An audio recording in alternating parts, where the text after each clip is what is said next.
Hello la famille, j'espère que vous allez tous très bien, c'est Jonathan Kamanda. Dans cette vidéo, je vais vous parler du système solaire photovoltaïque. Et cette fois-ci, nous allons parler des dimensionnements de chaque équipement du système solaire photovoltaïque. Nous allons commencer par calculer la puissance totale installée. Et ensuite, nous allons calculer la puissance de l'ondulaire.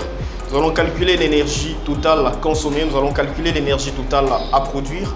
Cette vidéo est la suite de la vidéo précédente. Alors pour mieux comprendre, je vous conseillerais de faire un pas en arrière pour voir la vidéo dans laquelle nous avons parlé de la description du système solaire photovoltaïque et les rôles que joue chaque équipement de ces systèmes. On va partir d'un exemple très simple pour une meilleure compréhension. Donc ça veut dire, on va choisir les récepteurs et leur puissance, leur temps de fonctionnement et par là nous allons calculer la puissance totale installée. Nous allons calculer l'énergie totale consommée journalièrement. Nous allons calculer l'énergie totale à produire et nous allons calculer aussi la puissance de l'ondulaire. Nous avons une télé de 70 watts qui va fonctionner pendant 4 heures du temps. Nous avons une radio de 50 watts qui va fonctionner pendant 3 heures du temps. Nous avons un réchaud de 1000 watts qui va fonctionner pendant 10 heures du temps par jour. Nous avons le fer à repasser des 100 watts qui va fonctionner pendant 1 heure du temps par jour. Maintenant, partant de toute cette puissance, nous allons calculer la puissance totale installée. La puissance totale installée, on va faire la sommation de toutes les puissances des récepteurs. Partant de cet exemple, notre puissance installée totale est de 2120 watts. Partant de cette puissance, nous allons pouvoir calculer la puissance de l'ondulaire. La puissance de l'ondulaire se calcule par cette formule. P onde égale K, qui est le coefficient de l'ondulaire, multiplié par la puissance installée. Et le K, c'est une constante et sa valeur est prise entre 1,5 et 2,5. Cette valeur s'est choisie facultativement, mais entre 1,5 et 2,5. Nous prenons 1,5 et nous aurons 1,5 multiplié par 2120 qui va nous donner comme puissance de l'ondulaire 3180 watts. Si vous voulez les convertir en volt-ampère, vous allez suivre ces procédures. S, qui est la puissance apparente qui s'exprime en volt-ampère, sera égal à la puissance sur cos phi.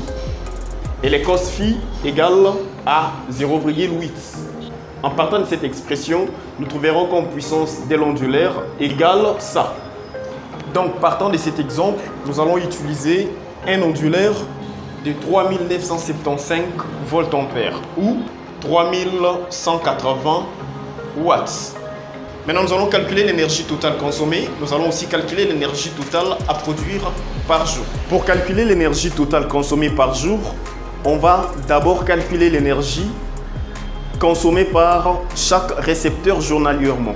Nous prenons l'exemple, la télévision va fonctionner pendant 4 heures du temps et pourtant la télévision a une puissance de 70 watts. Pour calculer l'énergie, la formule que nous allons utiliser sera l'énergie égale la puissance multipliée par le temps. Alors nous allons prendre la puissance de chaque équipement multipliée par son temps de fonctionnement. Alors on fait l'addition de l'énergie consommée par chaque équipement pour trouver l'énergie totale consommée journalièrement. Et partant de ça, nous allons calculer l'énergie totale à produire par jour. Nous utiliserons la formule l'énergie à produire égale l'énergie consommée sur Km. Et le Km, c'est les coefficients du module. Pour les autres, dans d'autres livres, vous trouverez qu'on a utilisé les rendements. Ça ne dérange pas, c'est la même chose. Mais c'est Km ou les rendements, ça part de 0,43 à 0,65. Dans notre exercice, nous allons utiliser Km étant de 0,43. Et en utilisant ici, nous trouverons comme énergie totale à produire journalièrement ça.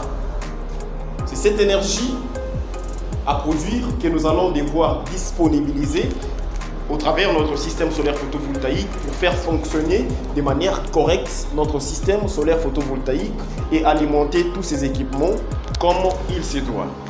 Dans la vidéo prochaine, nous allons vous parler de comment calculer la puissance crête, donc la puissance du système solaire photovoltaïque, et nous allons calculer les nombres de panneaux Nous allons calculer les nombres des panneaux en parallèle, les nombres des strings. Nous allons calculer la capacité de la batterie, ainsi de suite. Mais nous faisons des petites vidéos pour pouvoir donner une meilleure compréhension à tous qui nous suivent. On se voit à la prochaine vidéo. N'oubliez pas de vous abonner.